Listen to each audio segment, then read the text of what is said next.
So you've heard what resources are available, you've heard what to do to protect yourself. What do you do if they break through? What do you do in response? One of the big experts in this arena is Fireye, and they've sent us Ron Bushar, who is truly savvy in this space, and the presentation he did for your executives was incredible. Mr. Bushar has 18 years of experience in the areas of information assurance, information security, cyber operations, and incident response services. Currently, Mr. Bushar is serving as Vice President for the Global Government and Executive Director for Services Innovation at Mandiant. In his role, he's leading a global team of subject matter experts in security operations, incident response, security programs, industrial control system security, and penetration testing that develop and deliver innovative security programs and solutions and services for commercial and government clients worldwide. Please, warm round of applause for Ron Bushar. What I wanted to talk to you guys about today is, first of all, show of hands. Who here, after hearing all these discussions today, is like seriously depressed, like you're at a funeral with the bad news, right? So I've got more bad news for you. It's going to sound very similar to some of the other discussion points you've heard.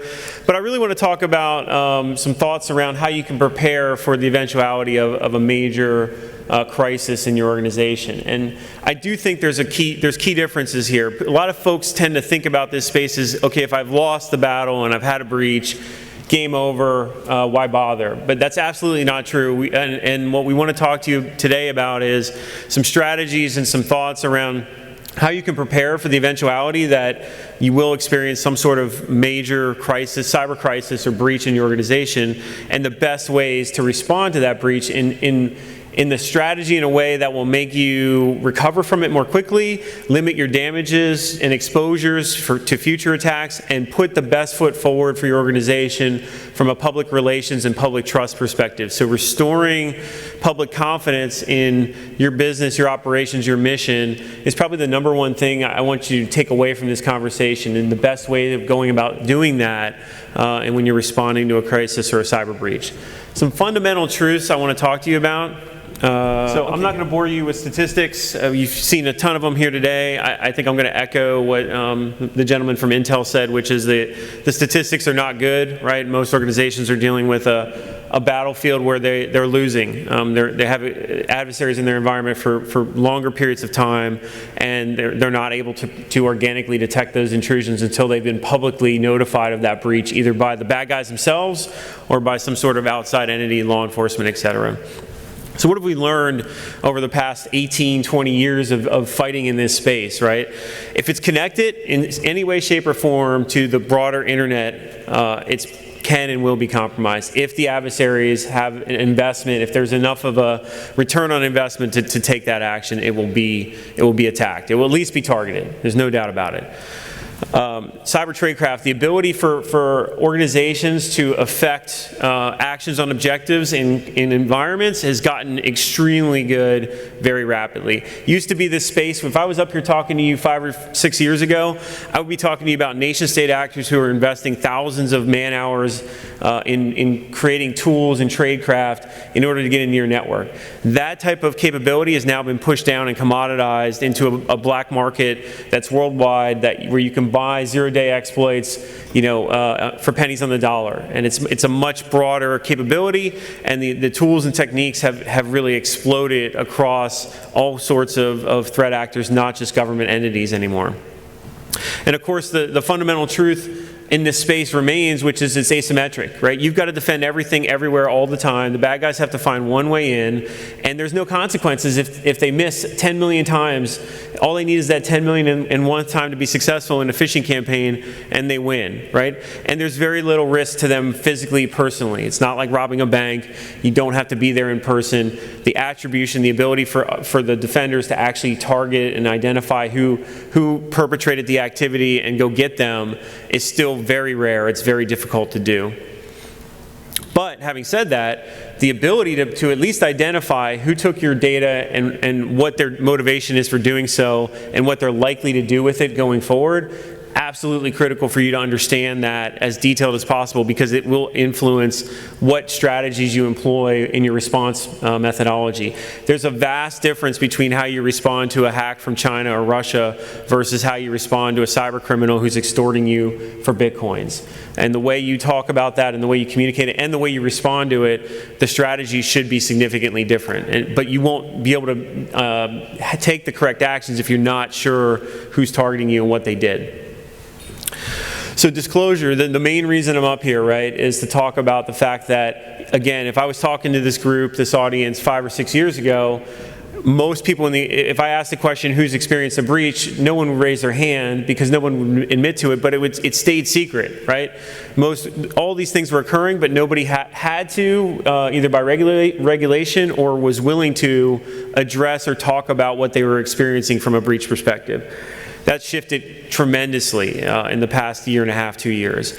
Now media outlets across the globe have dedicated desks around cybersecurity. There's reporters that do nothing all day but look into stories around this. And of course the bad guys have also elevated or changed their methodology. It used to be that the motivation for most actors in this space was to steal data and make sure nobody ever knew about it.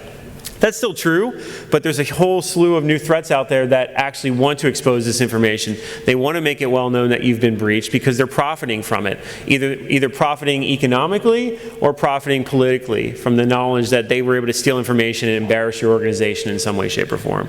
So that fundamental shift in disclosure is what really I encourage you to think about today when you think through strategies around crisis response, because there's a much higher probability of your breach becoming public through several different mechanisms, and you having to deal with that in a public space versus a private space. I'm going to skip for instance, for time purposes, I'm going to skip through the predictions, but suffice to say, all of our previous presenters here today have captured the trends in the industry. I think if I had to highlight one thing on that previous slide, it would be that government regulation and investment in this space is going to continue to increase because of the repercussions that we're seeing in cyber in terms of, I mean, if you look at even this past year, right, influences around national elections and local elections, that's a fundamental change from what we've seen in the past. People using cyberspace for purposes of political coercion, for purposes of propaganda, absolutely massive shift in threat landscape and risks that you have to address in this space. And of course, I guess I would say my previous presenter did this really well, the resiliency piece of this equation.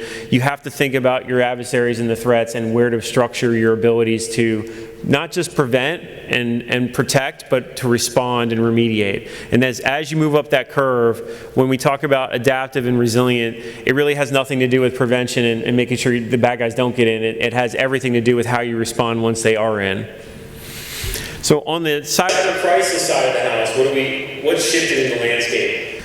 As I mentioned, hackers absolutely have changed their methodology. When I say hackers generally, I mean state-sponsored criminal, hacktivists, politically motivated, socially motivated organizations and actors have all shifted their focus either for purposes of evasion and confusion in the cases of actors like Russia, or for purposes of monetizing that information, right? So you guys can probably think through dozens of examples just this past year where it's not just the media reporting, but it's the perpetrators themselves exposing and reporting what they did, how they did it, why they did it, right?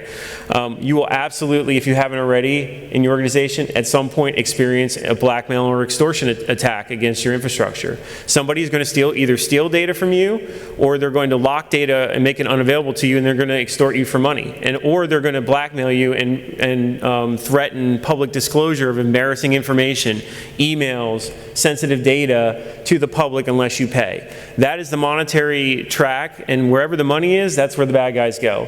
And the other effect we see in this space is a network effect. Once an attack has been known to be successful, all the bad guys out there follow that same methodology. They all swarm to that next new thing to make money.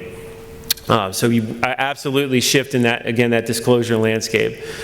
The perception aspect, I think there has been a shift, but it still continues to be a challenge in organizations that are truly victims of crimes. And from my perspective, no doubt about it, every one of these attacks, it's a criminal activity, or at the very least, it's a state-sponsored. You're going up against nation-state actors, and you're being attacked, and you're being victimized. But the public perception often can shift to, you did not do enough due diligence, you did not spend enough time, effort, attention to the risks, you did not prepare for the eventuality of a breach in the way that you would expect from a due diligence or public trust perspective, and therefore the blame is at least partially on you.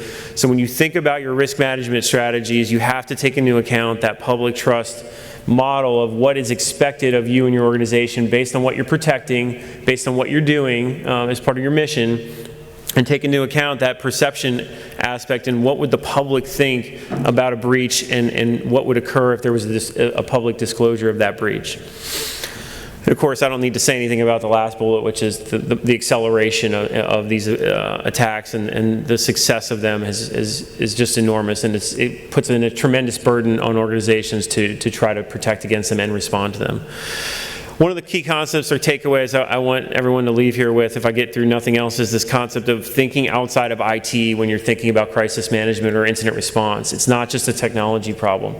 You have to make sure that the responsible stakeholders across the organization have a clear understanding of what you have in place from a protection and defense perspective, what levers they have available to them, both from getting information quickly, right? In a crisis, the number one thing that occurs is people want answers, and they want them immediately. Well, we all know as practitioners in this room, immediate answers to challenging or difficult forensic questions around where did the actors get in, what did they take, what did they do, are they still there, what are they doing now, and where did they come from, and what are their motivations. Those are easy questions to ask. They're really, really hard questions to answer. And so setting expectations with your legal team, your risk management team, your public communications team, they want to get out with a statement to the public. What's going on? What happened? You might not be able to get them that answer for days or weeks, or in some cases months, in my experience. And so setting those expectations up front and making sure that they understand the limitations, and maybe there's some decisions in that process saying, well, that's not acceptable. If we had a Sony level attack, or if we had a DNC level public disclosure breach, I need answers within a week or 5 days or 2 hours. I can't live with 2 weeks, 5 months. Those help you highlight where you need to make investments in your capabilities to be able to get those answers to the right people in the right time frame. And of course, the legal, the privacy aspects of all these breaches absolutely have to come into play. Your chief privacy officer, there's going to be regulatory requirements. There are going to be legal requirements for proper and timely disclosure. We've seen case after case where organizations either delayed or tried to bury the effects of a breach, and they were subsequently fined, sometimes significantly, for lack of disclosure according to regulations or law. And so you have to be very cognizant of what data can and is under those types of regulations, and what are your timelines, what are your SLAs for responding to those disclosures. And of course, the affected business or the affected mission, right? So again, when I think about threats from a geek perspective, I like to sit up here and think about APT-29 and the Russians doing cool stuff and hacking SCADA systems, and we're going to talk about that later. But in reality, in your business, the thing that might impact you the most is a fairly benign, individual criminal who manages to land some cryptoware, and it spreads throughout your environment, and now you can't admit patients into your hospital system, or now you can't access your criminal prosecution files in the DOJ, in the Justice Department's office, or now you can't get information from your constituents from a public relations perspective. That might be more damaging to you than the sophisticated long-term espionage type of attacks that often makes the news. So think through those impacts, and think through what's most critical from a business perspective when you identify data sources, applications, and systems that you really need to protect and respond to effectively. And then the other takeaway I would give you is escalation. So if you look at case study after case study of breaches, the common thread I see is, if you go back forensically, there was evidence. There was evidence somewhere that if somebody had looked at it the right way, at the right time, they would have identified, this is bad, we should do something about this, but they missed it. Why did they miss it? They're lost in the noise, the inundation of data, and of course the overwhelming workload that they have to deal with, while you're also making valid decisions across the business of, I have things to do, I have to get new applications out, I have to deploy this system, I have to make sure that we have the next generation XYZ available to our customers in a timely manner. Those are all valid reasons why you're going to potentially miss things, right?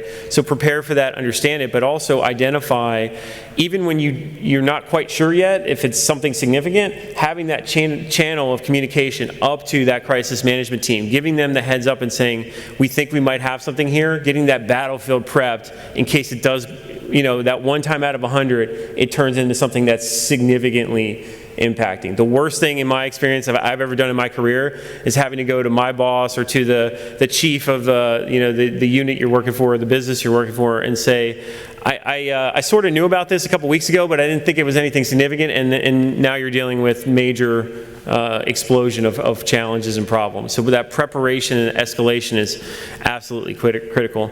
And of course, that C-suite, or in your terminology, that management level preparation is absolutely critical. Having that level of engagement from stakeholders, having them understand, again, it's not just a technology issue.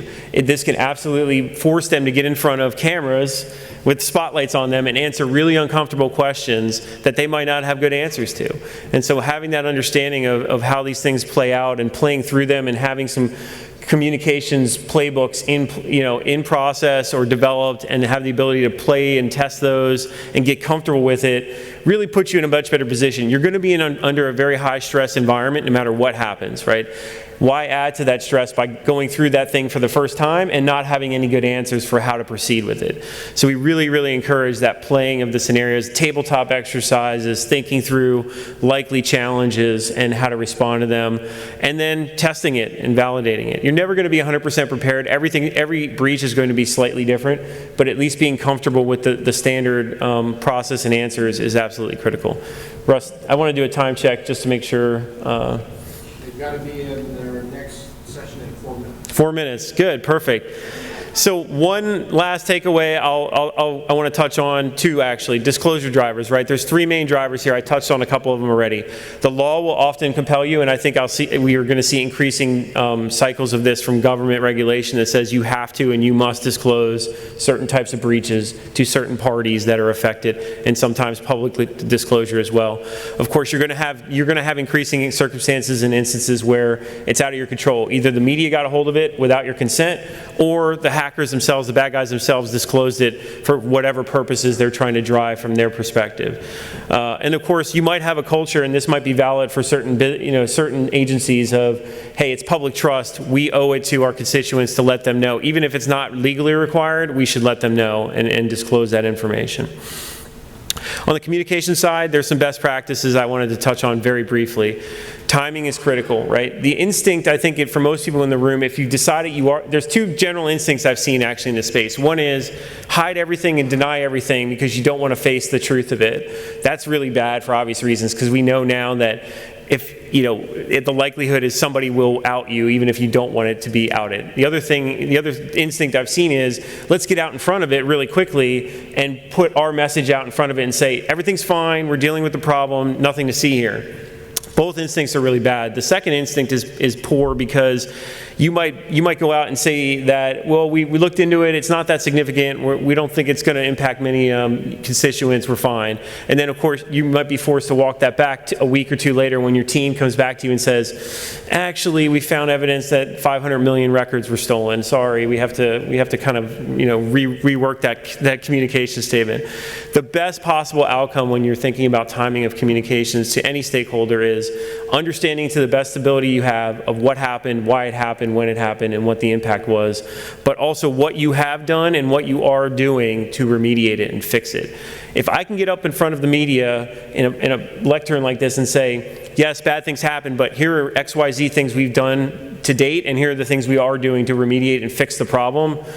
Much better situation than get up into a situation where I have to talk to the media or my constituents to say, something really bad happened, I don't even know the extent of it yet, and I have no idea what I'm going to do about it, and I'll get back to you on that. Very awkward situation to be in. So when you time it, when you think about the media relations, you want to have answers. You want to have clear, concise message of what you're doing to restore that trust, what you're doing to restore operations, and what you're doing to remediate and fix the damage to the best extent possible.